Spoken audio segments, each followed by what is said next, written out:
I'm back. I don't know if this is going to work, but this is not a good size or shape for doing this, but I think I'll show you with this to see if this works, because a lot of people work heated material, and this is heated. Somebody gave it to me and I didn't realize it was heated, and I started working it and like, hey, this is heated. And I quit working it because heated material tends to aggravate me. But one of the first things about pressure flaking, running long flakes, is to understand not to run a flake if things aren't right. So you can see that edge. There are a fair number of things that are not right about certain areas of that edge. Most of the stuff is kind of near the center line, which is sort of a problem. But you can tell the previous set was taken from this side, and you've got a little bit of that roll that I'm talking about on it. So I'm going to try and flake towards the bottom side to avoid that issue, but everything's kind of at the edge. But I'm still going to try and push them a ways, because this isn't horribly convex. I mean, it's got a lot of it, but it's a wide thing, so it doesn't have a lot of it in this first part of it. So I may be able to do a little bit.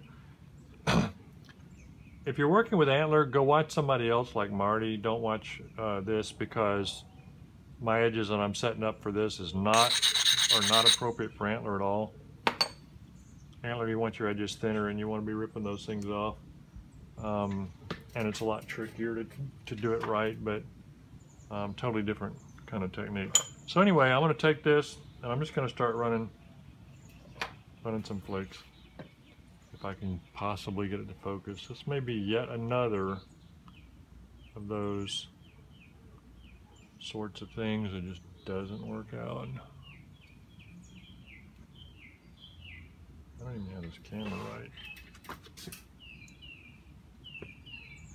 Lock it in.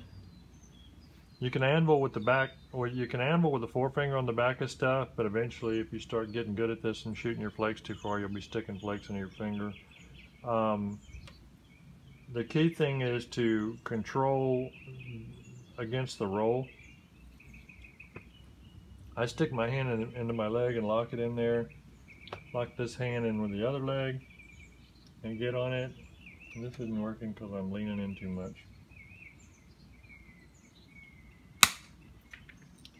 But at any rate, if you can't push your flakes an inch or something, then there's an issue with your technique that you need to work on.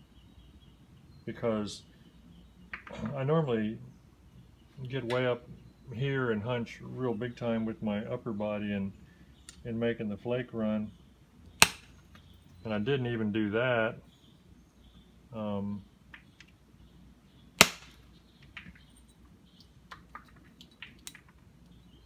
And it still ran pretty good.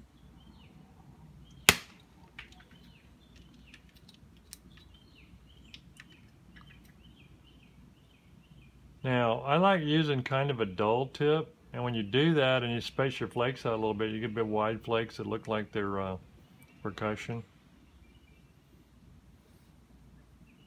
If you don't want that, if you want real thin ribbon flakes, you know, use a sharper tip. But if your tip is really sharp, you're gonna get quite a bit of bulb. Okay, see how that flared out? It flared out because there wasn't a ridge for it to follow.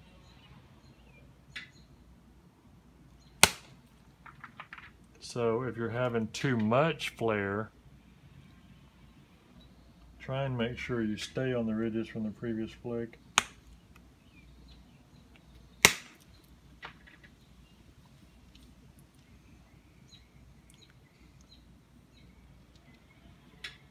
But I'm locking this in really tight, and I'm not using my wrist. I've got this whole thing against my forearm, and I'm pushing sideways with this with my leg.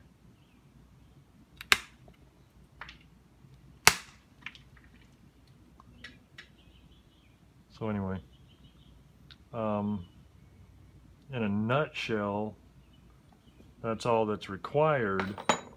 but there's a whole lot more in the technique.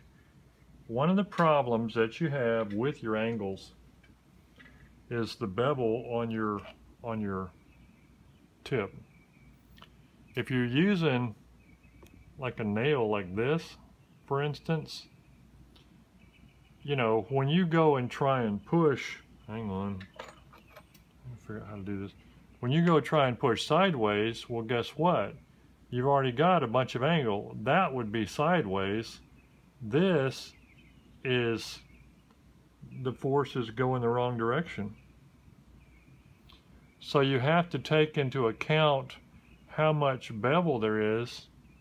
Why can I not get this to stay focused? You have to take into account how much bevel there is on your point when you're trying to get that really long flake. And when I'm trying to get a really long flake, what I like to do is to either use, if you've got enough strength in the tip of the thing, I'll go with a thinner tip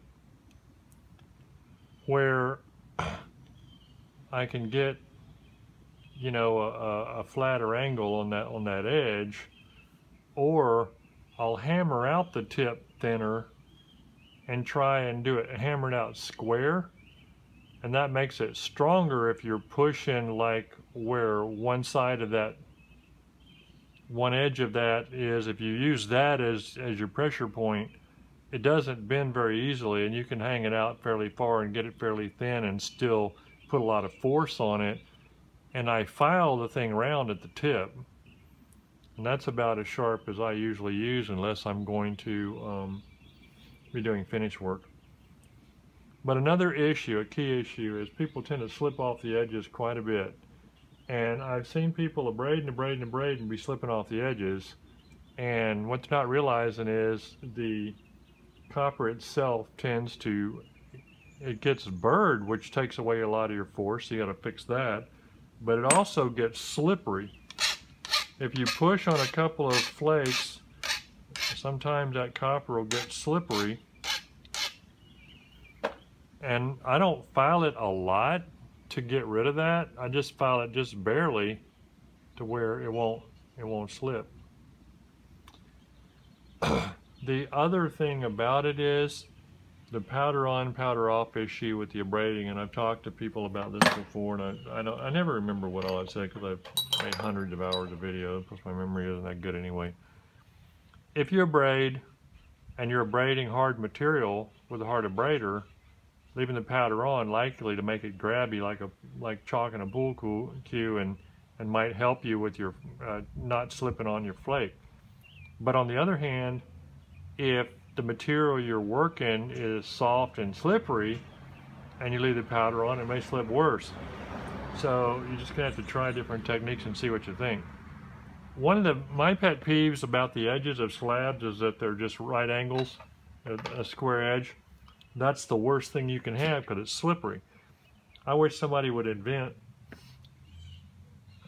I think they have little router table type things for stained glass, where when you break a piece of stained glass, you can zip around the edge with that thing with a little diamond bit sitting up on the side, and it'll just square out the edge.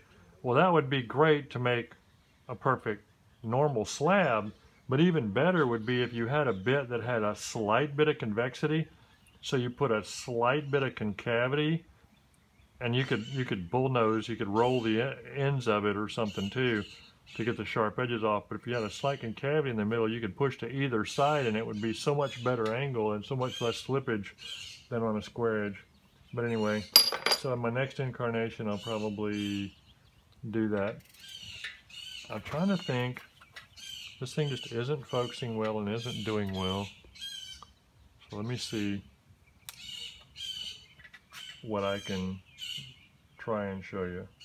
If you get a bunch of convexity like this, you cannot push a long flake on that like that sits. This is a side view. You can't push a long flake on that without supporting on leather. If you put gentle leather support all along here, then when you push the flake really hard, if you get a thick enough flake and you don't break it with too much pressure, it'll run on over. This is not an optimal amount of convexity to make a run an overshot. If you want to run an overshot, you need convexity about like that. Anything more than that is not optimal. But at any rate, don't keep control of this to not let this come up when you're pushing on this, because if you're trying to push on this and you're pushing really hard right here, you want that force to be aimed inward across like this. If this goes up, if you let that go up, then this comes down and all of a sudden you're pushing at that angle and you get a short flake. And that's what happens a lot of the time. But if, as I showed, if you make this preform like this, you can't get a long flake on it on a notch pad, because in order to get a long flake you'd have to push almost straight in. Well, you're not gonna cut through all this material without support on there to keep that flake running low. It'll just tend to mirror this and it'll come out, and the flake will tend to want to go maximum to the center line and feather terminate out there. So what you need to do is you need to get it where after you take a series of flakes or whatever and get your edge regularized and stuff, abrade this way and lower that thing a little bit and get it away from the center line a little bit, get it a little below the center line to where you can push at an angle where your flake will go a long ways through it before it comes out. But the key thing to remember is if you try and push a flake or you try and hit a flake on a flat surface, and well, even with convexity, if it doesn't have any ridges and you're not pushing along a ridge, you're going to get a fan flake. And when you get a fan flake, it runs thinner and thinner and thinner as it fans because the energy is spreading. It doesn't stay focused and make it run a long way. So it runs out, the energy's dying, it's thinning, and it breaks. Or it just dies. And you know, you're never going to take a big fan-shaped flake that runs a really long ways. Okay, what else? Oh, so you got a preform. And your preform is not thin enough yet. And you want it to be thinner. And you know your preform is a width that you know from your past experience that you can push pressure flakes further than halfway across it. And it's flat enough to where if you put your platform lower, I like the platform, say this is the face and this is the center line. I like the platform, you know, maybe in there somewhere. That gives you a thicker flake. If you want to make sure you get the thickest flakes possible, but you're going to have to really push hard, you're going to have to push well. Start from base and run to tip if the base is towards you, or vice versa. Start from towards you. If you're right-handed, what'll happen is when you start from towards you, you're right-handed, so your first flake is going to be about like that. And every flake after that is trying to bite into this mass. You're flaking into the mass. Every time you take a flake, it's angled slightly towards the mass. That it digs in more, and it takes a thicker flake, and that flake is stronger, so you can run it harder. If, on the other hand, you want to make a really long running flake, you've already got it thinned as much as you want to, but you'd like to have a long flake for whatever reason, visual or otherwise, what you can do is you can start at the tip, because then, if you're right-handed, you're going to be shooting your first flake like this, and the second flake will run like that. It's erasing, it erases this leg, and every flake, and you'll end up with an oblique pattern. And this you end up with more of a flat pattern because it makes it straighten out when it runs in. You'll end up with an oblique pattern, and the flakes will run longer because you're not flaking into the thick part, you're flaking slightly away from it, and that oblique angle running away from the thickness is the way to get the farthest flake run possible. That's how, if you want to do overshots, that's the easiest way to do overshots. running the ridges of the previous flakes. What actually happens though, if you want to do stuff kind of like some of the old stuff, is you run it in sets. So like if I'm trying to make a Dalton, I'll run sets in like this, going up this way, and then when I turn it around, it ends up running downward like this and runs further. And you end up with an irregular pattern where you've got the weak set on that side and you have the strong set on that side. But I don't do them both sides at the same time. You flip it. You know, you run this set and then flip it and run this set in the back, and then turn it around and run this set and flip it and run the other set. And I'm not saying that's the way to make a Dalton, because you know I'm not a typologist and I don't try and replicate and make stuff just like it's supposed to be or nothing like that. But I can push a flake, and that's the goal here. On the leather stuff, and I've talked about that quite a bit. It's trickier, but what I tend to do, I'll grab this one. This is nothing good about this as far as trying to flake it, but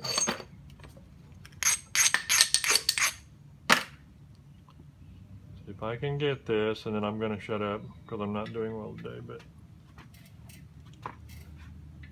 what I try and do is have it in contact with the leather. Some people put a little spacer in there. You could rubber cement a little thicker piece of leather in there and work to either side of it and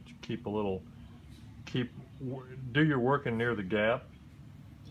But what I would do a lot of the time is try and hold the thing in such a manner and support it in such a manner that the leather isn't really supporting it.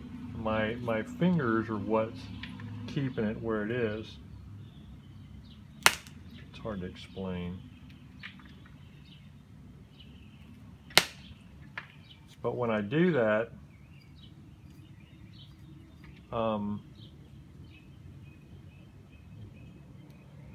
it isn't pushing into the leather until it gets down and runs into the location where it would contact the leather.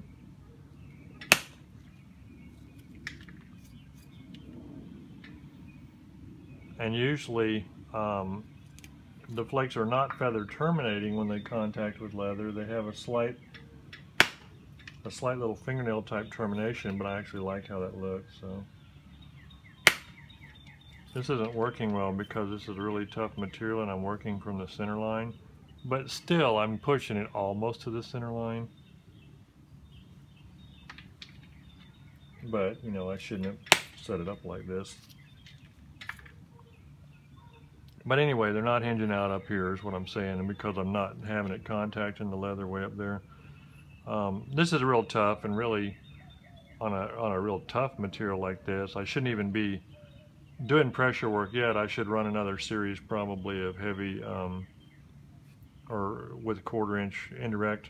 But the other thing is, be safer trying to get them further initially. Move that thing away from the center line a little bit, get it a little lower, and then put it on a notch pad. Keep it, it's fairly flat, so that part's okay. Push super hard, but lock it in there. Do not let it move.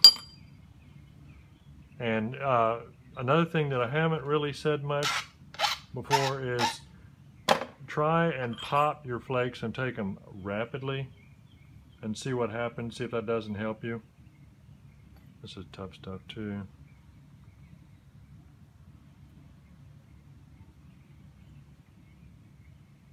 I know I'm not going to like this video, but the point is, maybe the point. Get on where you want to be on, but then go.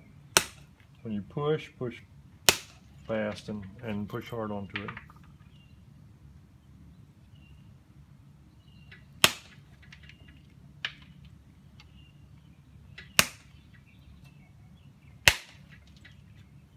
But make sure that you're running ridges. You know, create your ridges if there aren't any there, but run ridges.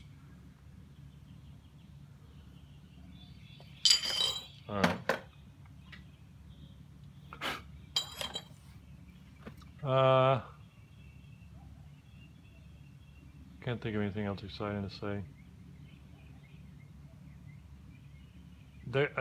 A key thing, the biggest thing between the people that improve and people that are not improving is that people who are improving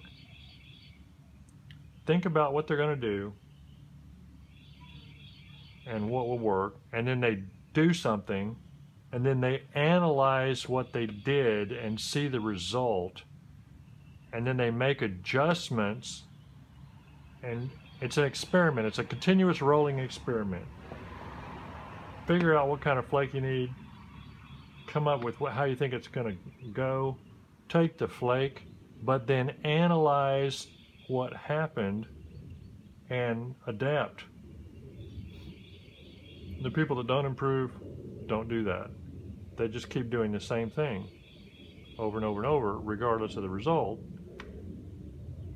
And so then you never get there. You never figure out the best practice or best way that you personally can apply the right amount of force in the right direction to make things happen. So anyway, bye for now. Freeze crack.